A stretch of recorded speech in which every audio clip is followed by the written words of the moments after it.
یاد کا سلسلہ جاری ہے اور میں ہوں آپ کے ساتھ مہر بلال۔ آج ہم ڈاکٹر علامہ محمد اقبال کی غزل پڑھنے جا رہے ہیں۔ ایک دانش نورانی، ایک دانش برہانی۔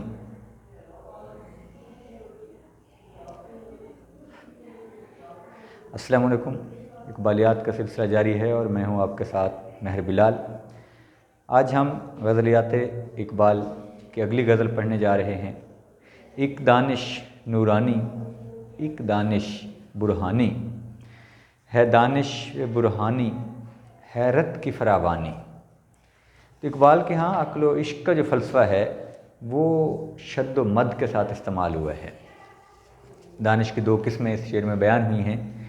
پہلی قسم جو ہے وہ دانش نورانی، مطلب وہ عقل جو دل کو روشن کرتی ہے وہ دانش نورانی ہے اور وہ عشق ہے۔ دوسری دانش کون سی ہے؟ وہ برہانی ہے، یعنی وہ عقل جو دماغ کو روشن کرتی ہے وہ دانش برہانی ہے۔ تو عقل جو ہے وہ حیرت کے سوا کچھ بھی نہیں ہے۔ اقبال کہہ رہے ہیں کہ ہے دانش برہانی حیرت کی فراوانی، کہ دانش برہانی میں سوائے حیرت کے کچھ بھی نہیں ہے۔ عقل جو ہے وہ حیرت کدا ہے، وہ ہر وقت حیران و پریشان رہتی ہے، وہ وسوسوں میں رہتی ہے، وہ سود و زیاں میں رہتی ہے، جبکہ عشق جو ہے وہ اس سے متضاد ہے، وہ عین الیقین ہے، عشق پختہ ہے۔ عقل اگر شکوک و شبہات سے دور ہو جائے تو وہ عقل نہیں رہتی۔ اقبال فرماتے ہیں کہ پختہ ہوتی ہے اگر مصلحت اندیش ہو عقل، عقل اگر مصلحت اندیش ہوگی، نفع نقصان دیکھے گی تو وہ اچھی ہوگی، اور عشق ہو مصلحت اندیش تو ہے خام ابھی، کہ اگر عشق مصلحت دیکھے گا تو سمجھو کہ ابھی ہوا ہی نہیں، ابھی خام ہے۔ تو یہ اقبال کا فلسفہ ہے کہ جو دانش نورانی ہے وہ دل میں ایک طاقت پیدا کرتی ہے، ایک جذبہ پیدا کرتی ہے، اور اتنی طاقت پیدا کرتی ہے کہ انسان اپنے محبوب کو بغیر پردوں کے دیکھ سکتا ہے۔ عقل میں یہ جرات نہیں ہوتی، یہ اس کے وجود کے حوالے سے بھی کشمکش کا شکار رہتی ہے کہ وہ ہے کیسا ہے، کیسے ہوگا، نظر آئے گا نہیں آئے گا۔ یہ عقل کی باتیں ہیں۔ اہل عشق جو ہیں وہ اپنے محبوب کو بغیر پردوں کے ہی دیکھ سکتے ہیں۔ دماغ وسوسوں کا جہاں ہوتا ہے، اس میں اضطراب ہوتا ہے، بے چینی ہوتی ہے، تذبذب ہوتا ہے، شکوک ہوتے ہیں، جبکہ عقل ان چیزوں کو نہیں مانتی۔ جیسے اقبال فرماتے ہیں کہ کود پڑا آتش نمرود میں، اب دیکھیں بے خطر کود پڑا آتش نمرود میں عشق، یعنی عشق جو ہے اس نے یہ نہیں سوچا کہ کتنی بڑی آگ ہے، کیا ہوگا کیا بنے گا، نہیں، بے خطر کود پڑا آتش نمرود میں عشق۔ عقل ہے محو تماشائے لب بام ابھی، کہ عقل جو ہے وہ ابھی کنارے پہ کھڑے ہو کے سوچی جا رہی ہے۔ تو جو برہانی دانش ہے وہ حیرت سے بھری ہوئی ہے، اس میں حیرت کے سوا کچھ بھی نہیں ہے۔ ایک بات اور آپ کو سمجھ لینی چاہیے کہ دنیا کے تمام دانشور جو ہے وہ اس بات پر اتفاق کرتے ہیں کہ جو دانش برہانی ہے، یعنی جو عقل ہے، وہ حیرت کے سوا کچھ نہیں رکھتی۔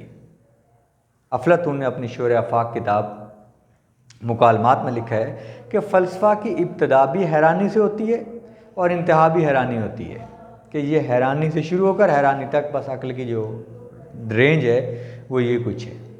اسی نکتے کو اکبر الہ آبادی صاحب نے بھی بیان کیا کہ عقل کو کچھ نہ ملا علم میں حیرت کے سوا، عقل کو کچھ نہ ملا علم میں حیرت کے سوا، دل کو بھایا نہ کوئی رنگ محبت کے سوا، دل کو بھایا نہ کوئی رنگ محبت کے سوا، کہ دل جو ہے وہ صرف اور صرف عشق چاہتا ہے، وہ حقیقت تک پہنچنا چاہتا ہے، اور حیرت جو ہے وہ رستے کی بھول بھلائیوں میں پھنسی ہوئی ہے۔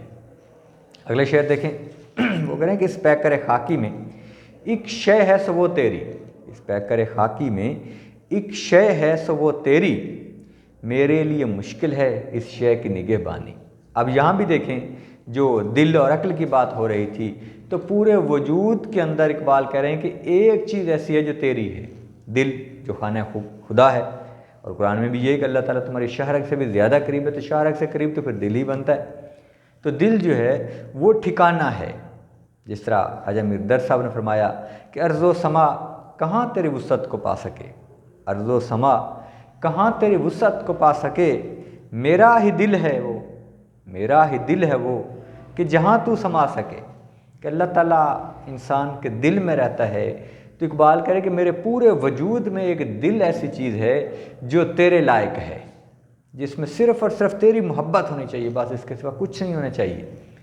لیکن اقبال ساتھ ہی کیا فرما رہے ہیں، اپنی عاجزی کا اظہار کر رہے ہیں کہ میں عاجز ہوں، میں اس دل میں اتنا تیرا عشق نہیں سما سکا، کیونکہ اس میں زن، زر، زمین، لالچ، حرص، دنیا کے سارے جو معاملات ہیں وہ دل کو اپنی طرف کھینچتے ہیں، دنیا کی حرص، ہوس اپنی طرف دل کو کھینچتی ہے۔ اور اقبال کرے کہ میں اس مرکز سے ہٹتا چلا جاتا ہوں، اس لیے مجھے دل کو سنبھال کے تیرے رستے پہ لگائے رکھنا یہ بہت مشکل لگتا ہے، بہت سمجھو کہ ان بتوں کو توڑنا جو میں نے اپنے دل میں بسا رکھے ہیں، شہرت کا بت، دولت کا بت، حرص کا بت، یہ سارے بتوں کو توڑ کے صرف اور صرف ایک اللہ کے سامنے دل کو جھکا دینا، یہ بہت بڑا جہاد ہے۔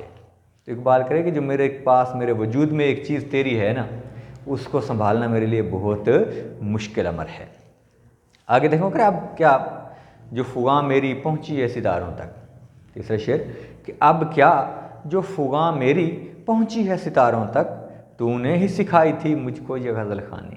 اب اس میں تھوڑا اقبال بے تکلف ہوئے ہیں، اور جو عام صوفیاء کا دستور ہے وہ اللہ تعالیٰ کو مجازی محبوب کے طور پہ لیتے ہیں، تو اقبال نے بھی اسی رنگ میں یہ شعر لکھا ہے۔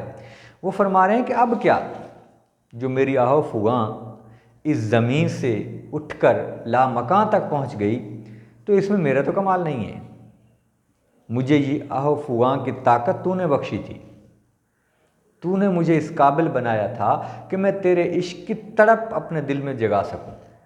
جب میرا دل بے قرار ہوا اور اس نے اس بے قراری میں آہو فغاں کی، تو وہ اگر ستاروں تک پہنچ گئی، اگر وہ ملائے اعلیٰ تک پہنچ گئی، تو اس میں میرا قصور نہیں ہے، بلکہ یہ سب کچھ بھی تیری عطا سے ہوا ہے۔ مجھے یہ غزل خوانی تو نے سکھائی تھی، میرے دل کے اندر جو عشق کی شمع ہے وہ تو نے جلائی تھی۔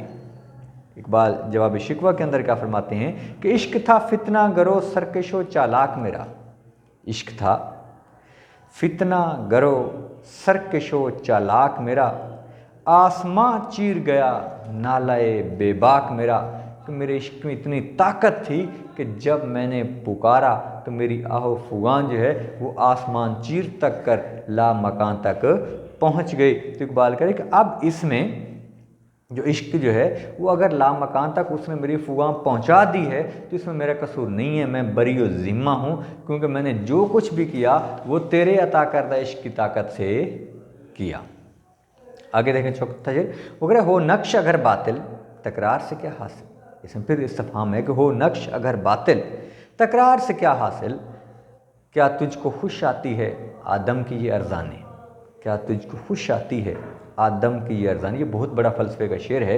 اقبال کہیں کہ ہو نقش اگر باطل، باطل سمجھیں مٹنے والا، اقبال کہیں کہ اگر یہ نقش باطن ہے، اگر اس دنیا کا انسان فانی ہے اور اس نے آنا ہے، جانوروں کی طرح زندگی گزارنی ہے اور مر جانا ہے، تو پھر کیا حاصل ہے اس سے، پھر یہ لاکھوں کروڑوں اربوں کے تعداد میں انسان کیوں پیدا کیے جاتے ہیں، بار بار وہ انسان کیوں تک پیدا کیا جاتا ہے جس نے فنا ہو جانا ہے، جس کو کوئی مقصد نہیں ہے۔ تو اقبال کہہ رہے کہ کیا تجھے آدم کی یہ جو بے وقتی ہے یہ پسند آتی ہے؟ تو یہ فلسفہ اقبال جو پوچھ رہے ہیں کہ کیا اس خاطر انسان کو بنایا گیا کہ انسان جو ہے وہ آئے زمین میں رہے اور بس اس کے بعد فنا ہو کے چلا جائے؟ تو اس شعر کا جو ماخذ ہے وہ قرآن مجید کی یہ آیت ہے جو سورہ مومنون میں ہے، آیت نمبر 115۔ قرآن پاک میں کیا آتا ہے، افا حسبتم انما خلقناکم عبثا وانکم الینا لا ترجعون، اے لوگو کیا تم نے یہ سمجھ رکھا ہے کہ ہم نے تمہیں یوں ہی بے فائدہ پیدا کیا اور یہ کہ تم ہماری طرف لوٹ کر نہیں آؤ گے؟ بھائی جب انسان کو نائب بنایا گیا ہے اللہ تعالیٰ کا نائب ہونے کا اس کو اعزاز حاصل ہے، تو پھر اس کی تخلیق ایسے تو نہیں ہوگی کہ بے مقصد وہ آئے اور پھر آ کے چلا جائے۔ تو اقبال کے کہنے کا مقصد یہ ہے کہ تجھے جس خاطر پیدا کیا گیا ہے اس مقصد کو پہچان، اور وہ مقصد کیا ہے؟ اپنی ذات کی پہچان کرنا، جو فلسفہ خودی ہے اقبال کا، کیونکہ جب تم اپنی ذات کی پہچان کر لو گے تو پھر اپنے بنانے والے کی پہچان بھی تمہارے لیے آسان ہو جائے گی۔ تو اس میں اقبال کیا کہتا ہے کہ ہمیں اپنے اندر جھانکنا ہوگا اور دیکھنا ہوگا کہ آخر ہم تخلیق کیوں کیے گئے۔ ہم صرف باطل نقش تو نہیں ہیں کہ آئیں اور وقت گزار کے چلے جائیں اور بعد میں کچھ بھی نہ ہو۔ جس طرح میر صاحب فرما رہے تھے کہ مت سہلا میں جانو پھرتا ہے فلک برسوں، تب خاک کے پردے سے انسان نکلتا ہے۔ اگر انسان ہو تو پھر وہ فرشتوں سے بہتر ہے۔ تو فرشتوں سے بہتر انسان کون سا ہے؟ جس نے خود کو پہچان لیا، جس نے خودی کو پہچان لیا، جو نقش باطل نہیں ہے بلکہ اس کائنات کے اندر اللہ تعالیٰ کا نائب ہے اور اپنی نیابت کا حساب دینا ہے اس نے جا کے۔ ایسا نہیں ہے کہ انسان آیا اور بس مٹ گیا، ختم ہو گیا، نہیں، انسان مٹا نہیں ہے، انسان اس کائنات میں آیا ہے اللہ تعالیٰ کا نائب بن کے، اور اس کو فنا نہیں ہے، وہ روح زندہ رہے گی اور وہ اپنی نیابت کا حساب کتاب دے گی۔ ہم فنا ہونے والے نہیں ہیں، ہم رہنے والے ہیں، ہم زندہ رہنے والے ہیں، ہماری روحیں زندہ ہوں گی جو ہمارے اس دنیا کے اندر گزارے لمحات کا حساب کتاب دیں گی بارگاہ ربوبیت کے اندر۔ آگے دیکھیں، اقبال فرماتے ہیں کہ مجھ کو تو سکھا دی ہے افرنگ نے زندگی، مجھ کو تو سکھا دی ہے افرنگ نے زندگی، اس دور کے ملا ہیں کیوں ننگے مسلمانی۔ اس میں اقبال جو ہیں وہ ملا سے مخاطب ہیں کہ اس دور کے ملا ہیں کیوں ننگے مسلمانی، کہ میں تو مانتا ہوں، زندگی سے مراد کتاب زند کا جو چاہنے والا ہے، زند جو ہے وہ کتاب ہے مجوسیوں کی، آتش پرستوں کی۔ تو اقبال کہیں گے میں مان لیتا ہوں کہ مجھے فرنگ نے سکھایا۔ میں سے مراد یہاں وہ طبقہ ہے جو کالج یونیورسٹی میں انگریزی تعلیم حاصل کر رہا تھا۔ تو ہمارے ہاں علماء کرام جو ہیں اس وقت وہ جدید تعلیم کے شدید ترین مخالف تھے اور اس کو کفر قرار دے رہے تھے اور لادینیت کی طرف لے جانے والا کہہ رہے تھے۔ تو اقبال کا نظریہ یہ ہے کہ کوئی بھی علم جو ہے وہ آپ کو اس طرف نہیں لے جاتا، ہاں ان کی تہذیب، ان کی ثقافت، ان کا کلچر جو ہے وہ آپ کو اس کی طرف لے کے جاتا ہے۔ صرف زبان کسی کو کسی طرف نہیں لے کے جاتی، خالی عربی پڑھ لینے سے کوئی مسلمان نہیں ہو جاتا، خالی انگریزی پڑھ لینے سے کوئی عیسائی نہیں ہو جاتا۔ ہاں ان کے افکار، ان کی روایات، ان کی ثقافت اگر آپ اپناؤ گے تو پھر آپ کے خطرات بڑھ جاتے ہیں کہ آپ اس کی طرف جو ہے وہ مڑ جاؤ۔ اقبال کہتا ہے کہ ٹھیک ہے، جو پڑھا لکھا طبقہ ہے ان کا تو مان لیا کہ انہوں نے الہاد کی تعلیم حاصل کی اور ملحد ہو گئے۔ تو وہ جو ملا ہیں جو کبھی مسجد میں اس کالج میں نہیں گئے، جنہوں نے کسی یونیورسٹی سے تعلیم حاصل نہیں کی، جو ساری زندگی مدرسوں تک رہے، وہ کیوں ایسے کام کرتے ہیں جو اسلام کے لیے ننگ کا باعث ہیں؟ ننگ سمجھا شرمندگی، کہ وہ بھی تو اسلام کے لیے، مسلمانوں کے لیے شرمندگی کا باعث ہیں۔ کیا ان میں برائیاں نہیں ہیں؟ کیا ان میں لادینیت نہیں ہے؟ کیا ان میں فرقہ واریت نہیں ہے؟ تو اقبال کہہ رہے کہ اس بات کو بھی دیکھنا ہوگا ہمیں۔ تو اس میں اقبال علماء سے مخاطب ہیں، وہ علماء جو صرف اور صرف مخالفت برائے نام کر رہے تھے، جو جدید علم کی مخالفت کر رہے تھے اور اپنے اعمال سدھارنے کی بجائے فرقہ واریت کو ہوا دے رہے تھے، ان سے اقبال مخاطب ہے اور کہہ رہے کہ میں تو مانتا ہوں کہ مجھے فرنگیوں نے سکھا دیا ہے، تو تمہیں کس نے سکھایا ہے؟ تم کیوں دین سے اتنا دور ہو گئے ہو؟ اور وہ جو اسلام کی روح ہے وہ تو تمہارے اندر کہیں نظر ہی نہیں آتی۔ آگے دیکھیں، اقبال ایک اور چیز بڑی خاص ہے، علماء کے حوالے سے ہم اس کو تھوڑا سا اور آگے بڑھاتے ہیں۔ تو اقبال کیا فرما رہے ہیں کہ اس دور کے ملا ہیں کیوں ننگے مسلمانی۔ اب دیکھیں، دو طرح کے طبقات ہیں اسلام میں، دو چیزیں ہیں، ایک عقائد صحیحہ اور دوسری اعمال صالحہ۔ اب اس دور کے ملا نے کیا کیا، جو علماء سو تھے، کہ انہوں نے عقائد کے اوپر زور دیا اور جو ان کے عقیدے سے تھوڑا سا منحرف نظر آیا اس کو دار اسلام سے خارج کر دیا۔ اعمال کی طرف ان کا دھیان نہیں گیا۔ اسلام تو عمل کے لحاظ سے بھی جہاد پہم کا درس دیتا ہے۔ حضرت صدیق اکبر رضی اللہ تعالیٰ عنہ نے زکوٰۃ کا انکار کرنے والوں سے جہاد کیا۔ آج کا ملا جو ہے وہ ایسا کیوں نہیں کر رہا؟ اس کے سامنے بیٹھا ہوا شخص شرابی بھی ہے، وہ سود خور بھی ہے، وہ رشوت خور بھی ہے، وہ بددیانت بھی ہے، وہ ذخیرہ اندوز بھی ہے، وہ زکوٰۃ بھی نہیں دے رہا، اس کے خلاف تو یہ جہاد نہیں کر رہے، حالانکہ اسلام کے ایک حصے کا تو وہ بھی انکار کر رہے۔ دوسرے حصے پہ اگر کوئی ان کے عقیدے سے انحراف کر دیتا ہے تو اس کے اوپر کفر کا فتویٰ لگا دیا جاتا ہے۔ تو اقبال کریں کہ ان کی جو یہ عادتیں ہیں یہ ننگے مسلمانی ہیں، یہ مسلمانوں کا شیوا نہیں ہے کہ وہ صرف عقائد کی باتیں کریں، کیونکہ اسلام صرف عقائد کا مذہب نہیں ہے، اسلام کے اندر صرف عقائد نہیں ہے، اس لیے اسلام نے ربانیت کو منع کیا کہ تم صرف عبادت میں نہ لگے رہو بلکہ جو معاملات ہیں ان کو بھی دیکھو، وہ بھی بہت ضروری ہیں۔ اور اس حوالے سے ہمارے علماء کرام جو ہے وہ کوئی جہاد کرتے نظر نہیں آتے تھے اس زمانے میں، اس خاطر علامہ اقبال نے یہ فرمایا کہ یہ ننگے مسلمانی ہیں۔ اگلے شعر میں دیکھیں اقبال کیا فرماتے ہیں، تقدیر شکن قوت باقی ہے ابھی اس میں، تقدیر شکن قوت باقی ہے ابھی اس میں، ناداں جسے کہتے ہیں تقدیر کا زندانی۔ اب اس میں جو اقبال کا نظریہ ہے جبر و قدر بڑی تفصیل کے ساتھ آیا، پورے جاوید نامے کے اندر یہ بڑی وضاحت ہے اس حوالے سے، لیکن ہم یہاں مختصراً دیکھتے ہیں کہ جو اسلامی تعلیمات سے نابلد لوگ ہیں، ناواقف لوگ ہیں، وہ یہ سمجھتے ہیں کہ انسان مجبور محض ہے، ایسا نہیں ہے۔ اقبال کی نظر میں ایسا نہیں ہے، انسان مجبور محض نہیں ہے بلکہ انسان با اختیار ہے۔ اقبال کہتے ہیں کہ وہ تقدیر بدل سکتا ہے، اس کے اندر ابھی بھی یہ طاقت موجود ہے۔ اب وہ کیسے یہ تقدیر بدل سکتا ہے، کیسے اس قابل ہوتا ہے، تو خود اقبال ہی فرما رہے ہیں کہ چوں رضا اندر رضائے حق شود، چوں فنا اندر رضائے حق شود، بندائے مومن قضائے حق شود۔ چوں فنا جب وہ مٹا دے اپنے آپ کو، اندر رضائے حق شود، اللہ تعالیٰ کی رضا میں جب کوئی خود کو رضائے الہی میں گم کر دیتا ہے پھر کیا ہوتا ہے، بندہ مومن قضائے حق شود، تو پھر بندہ مومن ارادہ الہی بن جاتا ہے۔ پھر کیا ہوتا ہے کہ خودی کو کر بلند اتنا کہ ہر تقدیر سے پہلے خدا بندے سے خود پوچھے بتا تیری رضا کیا ہے، تو پھر انسان کی رضا جو ہے وہی بن جاتی ہے جو رب کی رضا ہوتی ہے۔ پھر وہ تقدیر کا محتاج نہیں ہوتا بلکہ تقدیر اس کے تابع ہوتی ہے، پھر جو وہ چاہتا ہے اللہ تبارک و تعالیٰ اپنے کرم سے وہ کر دیتا ہے، کیونکہ دونوں کی چاہت میں فرق نہیں ہوتا۔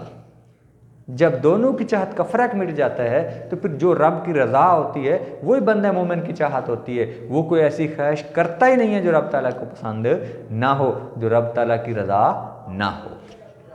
آگے دیکھیں آخری شعر غزل کا